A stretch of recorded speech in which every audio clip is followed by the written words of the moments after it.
JM update চ্যানেলের পক্ষ থেকে সকল অডিয়েন্সদের জানাই অসংখ্য ধন্যবাদ। রাজ্যে আবারও আনন্দধারা প্রকল্পের মাধ্যমে কিন্তু আপনাদের রিকমেন্ড করা হচ্ছে বিডিএস অর্থাৎ বিজনেস ডেভেলপমেন্ট সার্ভিস প্রোভাইডার পদের ক্ষেত্রে। এই আনন্দধারা প্রকল্পের মাধ্যমে কিন্তু এই রিক্রুটমেন্টের পদে কিন্তু নিয়োগ করা হবে রাজ্য সরকারের তরফ থেকে। আপনাদের অর্থাৎ রাজ্যের বিভিন্ন ব্লক ওয়াইজ কিন্তু এই রিক্রুটমেন্টটি কিন্তু প্রকাশিত করা হয়েছে। আজকে আমরা জেনে নেব রাজ্যের কোন জেলা থেকে এই বিডিএস পদের ক্ষেত্রে অর্থাৎ আনন্দধারা প্রকল্পের ক্ষেত্রে নিয়োগ করা হবে। এক্ষেত্রে আপনাদের ক্যাটাগরি কি রয়েছে, এক্ষেত্রে আপনাদের শূন্য পদ কি রয়েছে, আপনাদের বয়স কি লাগছে এবং আপনাদের শিক্ষাগত যোগ্যতা কি রয়েছে, তো আপনি কিভাবে আবেদন করবেন সেই সময় তথ্যগুলি কিন্তু আমরা আজকে এই ভিডিওর মাধ্যমে কিন্তু A to Z কিন্তু অবশ্যই আমরা জেনে নেব। তার আগে প্রত্যেকে বলে কি এই চ্যানেলের নতুন সদস্য অর্থাৎ অডিয়েন্স হয়ে থাকলে প্রত্যেকে চ্যানেলটিকে সাবস্ক্রাইব এবং পাশে বেল আইকনে ক্লিক করে দেবেন সবার আগে নিত্য নতুন আপডেট পেতে। আজকে আমরা এই আনন্দধারা প্রকল্পের ক্ষেত্রে বিডিএস পদে অর্থাৎ বিজনেস ডেভেলপমেন্ট সার্ভিস প্রোভাইডার পদের ক্ষেত্রে নিয়োগ করা হবে। এই ক্ষেত্রে আপনাদের 7টি শূন্য পদ রয়েছে এবং আবেদনকারী বয়স কি বলেছে 1/1/2025 তারিখ অনুযায়ী প্রত্যেকে 25 থেকে 35 বছরের মধ্যে বয়স হলে প্রত্যেক প্রার্থী কিন্তু এখানে আবেদন করতে পারবেন, পুরুষ এবং মহিলা অর্থাৎ ছেলে মেয়ে প্রত্যেকে।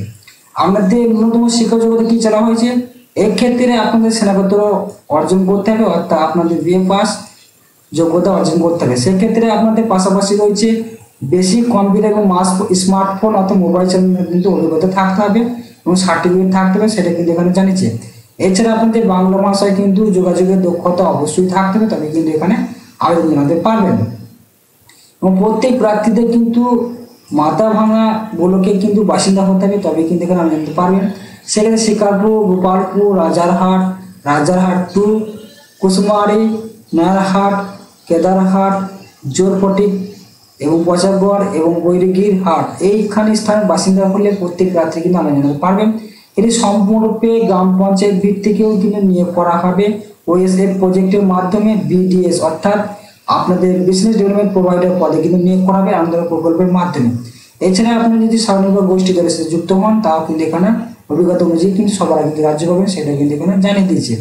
আমরা সেই অফিসিয়াল অফলাইন ফর্মটির মাধ্যমে কিন্তু আমরা জেনে নেব আপনাদের কিভাবে আবেদন করবেন এই আনন্দধারা প্রকল্পের ক্ষেত্রে। আপনার যে ফর্মটি রয়েছে সেই ফর্মটি সম্বন্ধে আমরা A to Z কিন্তু বিস্তারিতভাবে আমরা জেনে নেব। তাই প্রত্যেক কিন্তু মনোযোগ করে দেখবেন, আজকে এই ভিডিওটি নাহলে কিন্তু বুঝতে পারবে না।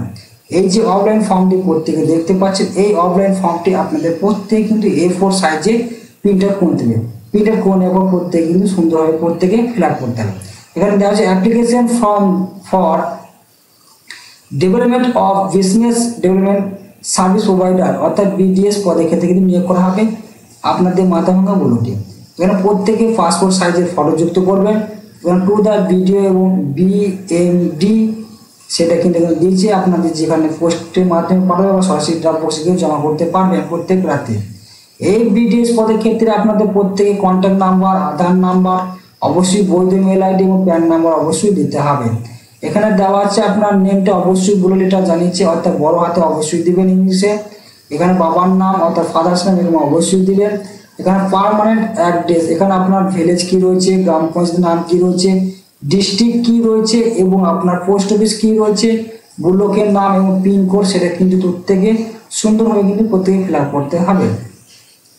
এখানে নেক্সট কিছু ডেট অফ বার্থ অবশ্যই আপনার যে জন্ম তারিখ আছে মাধ্যমিক অ্যাডমিট কার্ড বা আধার কার্ড ভোটার কার্ড অনুযায়ী সেটা এখানে অবশ্যই কিন্তু দিয়ে দেবেন।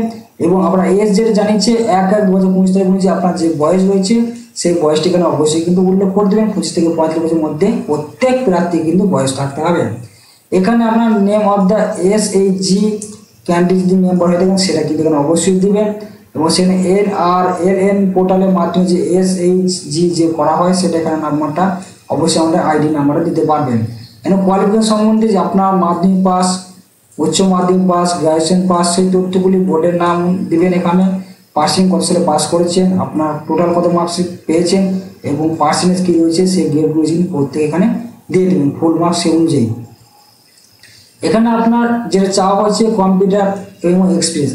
আপনার যদি কম্পিউটারে কোনো বেসিক সার্টিফিকেট কিংবা ডিপ্লোমা সার্টিফিকেট করা থাকে সেই কোর্সের নাম কী ছিল, কোথা থেকে করেছেন এবং কত বছরের কোর্স ছিল, 1 বছর না 6 মাসের, সেই তথ্যগুলি আপনার পার্সেন্টেজ কী ছিল সেইগুলি কিন্তু এখানে সুন্দরভাবে প্রত্যেকে কিন্তু ফিল আপ করবেন। এবং আপনার আদার্স এক্সপিরিয়েন্স, যদি আপনার কোনো এক্সপিরিয়েন্স থাকে সেক্ষেত্রে সেই কোথায় কাজ করতেন, কি কাজ করতেন, কত বছর কাজ করতেন, সেই সমস্ত তথ্যগুলি কিন্তু A to Z আমরা কিন্তু এই ফর্মে ফিল আপ করে দেবেন। তারপর এখানে নেক্সট কি দিয়েছে, আপনার যে অনার্স বাই সেলফ, যদি আপনি কোনো অ্যানুয়ালি ভাবে কোনো এক্সপিরিয়েন্স বা আপনি কোনো নিজে কাজ করতেন এন্টারপ্রেনারশিপ, সেই তথ্যগুলি এখানে কিন্তু দিতে পারবে। সেক্ষেত্রে আপনার প্রফিট লস অনুযায়ী আপনার কী কী রয়েছে সেগুলো কিন্তু এখানে দিতে পারবে বিজনেসের ক্ষেত্রে। এবং এই ফর্মের সাথে আপনাদের কী কী ডকুমেন্টস যুক্ত করতে ফর্মটি ফিল আপ করার পর ডকুমেন্টস সাবমিটেড টু বি দেওয়া হয়েছে। রেসিডেন্টাল সার্টিফিকেট অবশ্যই গ্রাম পঞ্চায়েত বা বিডিও অফিসে সার্টিফিকেট দিতে হবে আপনার স্থায়ী বাসিন্দা হিসাবে। এখানে দ্বিতীয় নম্বর যে ফটোকপি অ্যান্ড অ্যাডমিট কার্ড, মাধ্যমিক পরীক্ষার ইকুইভ্যালেন্ট এক্সাম এবং কাস্ট সার্টিফিকেট এজ প্রুফ হিসেবে কিন্তু দিতে পারবেন। মানে print out NRLM portal page অনুযায়ী আপনার যে SHG কোনো ডকুমেন্টস থাকে বা আইডি থাকে সেটা দিতে পারবেন এখানে যুক্ত করে। ফটোকপি মার্কশিট এবং সাপোর্ট এডুকেশন কোয়ালিফিকেশন এই MPHS ডিগ্রি কোর্স অবশ্যই কিন্তু থাকতে হবে। এবং আপনার ফটোকপি কম্পিউটার সার্টিফিকেট যদি বেসিক বা ডিপ্লোমা করা থাকে সেই সার্টিফিকেট এখানে অবশ্যই হার্ড কপি এবং সেলফ অ্যাটেস্টেড করে কিন্তু যুক্ত করতে হবে। ফটোকপি এবং আদার্স এক্সপিরিয়েন্স যদি আপনার করা থাকে সেক্ষেত্রে আপনি অবশ্যই দেবেন। ফটোকপি এন্টারপ্রেনারশিপ রিলেটেড ডকুমেন্ট, যদি আপনি কোনো এন্টারপ্রাইজের সাথে যুক্ত থাকেন সেই তথ্যটা কিন্তু এখানে ডকুমেন্টস কিন্তু হার্ড কপি জমা করতে হবে। এখানে আপনার নামটি দিবেন, যেটা এখানে ডিক্লারেশনে দেওয়া আছে, নামটি দিয়ে এখানে আপনার ডেট, প্লেস এবং ফুল সিগনেচার কিন্তু এখানে করে দেবেন। তাহলে আপনার ফর্মটি কিন্তু নির্ভুলভাবে প্রত্যেকে কিন্তু ফিল আপ করা হয়ে যাবে। ফিল আপ করা হয়ে যাওয়ার পর আপনার যে সমস্ত ডকুমেন্টগুলি চাওয়া হয়েছে সেগুলো অ্যাটাচ করে দেবেন। অ্যাটাচ করে দিলে আপনার কিন্তু প্রত্যেকে কিন্তু আপনাদের জমা করে আসতে হবে ওই মাথাভাঙ্গা ব্লকে, অর্থাৎ ডিএম অফিসে জমা করতে পারবেন। এখানে ডিস্ট্রিক্ট যে ঠিকানাগুলি দেওয়া হয়েছে সেখানে কিন্তু প্রত্যেকে জমা করতে পারবেন। এখানে সমস্ত আপনাদের কিন্তু যে ডকুমেন্টগুলি চাওয়া হয়েছে শর্তগুলি বাস্তবায়ন সেগুলি কিন্তু জানতে পারবেন। এখানে গুরুত্বপূর্ণ আপডেট যেটি আছে, আবেদন সংক্রান্ত নিয়মাবলী এবং আবেদনপত্র জমা দেওয়ার শুরু এবং শেষ ডেট কী রয়েছে, এবং 4/7/2019 তারিখ থেকে 16/7/2019 তারিখ বিকাল 5টার মধ্যে আবেদনপত্র কিন্তু প্রত্যেকে জমা করতে হবে, সেটা কিন্তু অবশ্যই দেখে নেবেন। ওয়েবসাইট এবং বিডিও অফিসে নোটিশ বোর্ডে কিন্তু দেওয়া আছে, সেটা এখানে কোচবিহার ডিস্ট্রিক্ট কিন্তু প্রকাশিত করা হয়েছে। ওয়েবসাইট অনুযায়ী আপনারা কিন্তু প্রত্যেকে জানতে পারবেন এবং আমি ভিডিও নিচে লিঙ্কে দেওয়া থাকবে, ওখান থেকে আপনারা ফর্মের লিঙ্ক এবং আমার নোটিশ লিঙ্কটি পেয়ে যাবেন। ওখান থেকে ডাউনলোড করে বিস্তারিত তথ্য আরও জেনে তারপরে কিন্তু ফর্মটি ফিল আপ করবেন প্রত্যেক প্রার্থীরা, সেটা কিন্তু প্রত্যেকে কিন্তু দেখে নেবেন। আপনাদের অবশ্যই কিন্তু সরাসরি কিন্তু আপনাদের নিজস্ব যে ব্লক অফিস অর্থাৎ যে দেওয়া হয়েছে সেখানে কিন্তু প্রত্যেকে কিন্তু জমা করতে পারবেন এই ফর্মটি। প্রত্যেকে অবশ্যই আজকের ভিডিওটি আরও একবার যাচাই করবেন, তারপরে কিন্তু ফর্ম ফিল আপ করবেন। আজকের ভিডিও এবং কেমন লাগলো অবশ্যই কমেন্টে জানাবেন পরবর্তী এই লেটেস্ট আপডেট পেতে সবার আগে। এবং আজকের ভিডিও যদি ভালো লাগে অবশ্যই চ্যানেলকে সাবস্ক্রাইব এবং বেল আইকনে ক্লিক করে দেবেন সবার আগে নিত্য নতুন আপডেট পেতে এই চ্যানেলের মাধ্যমে। এবং আপনি কোন জেলা থেকে দেখছেন অবশ্যই কমেন্টে জানাবেন, পরবর্তী লেটেস্ট আপডেট কিন্তু পেয়ে যাবেন সবার আগে। অবশ্যই আপনাদের কিন্তু পরীক্ষা নেওয়া হবে 40 নম্বরে এবং 10 নম্বর মৌখিক পরীক্ষা অনুযায়ী আপনার টোটাল কিন্তু 5 নম্বর পরীক্ষাও কিন্তু নেওয়া হবে, সেই তথ্যটা কিন্তু আমি আর একবার জানিয়ে দেওয়া হলো। আজকের ভিডিও দেখার জন্য প্রত্যেক অডিয়েন্সদের অসংখ্য ধন্যবাদ জানাই জেএম আপডেট চ্যানেলের পক্ষ থেকে।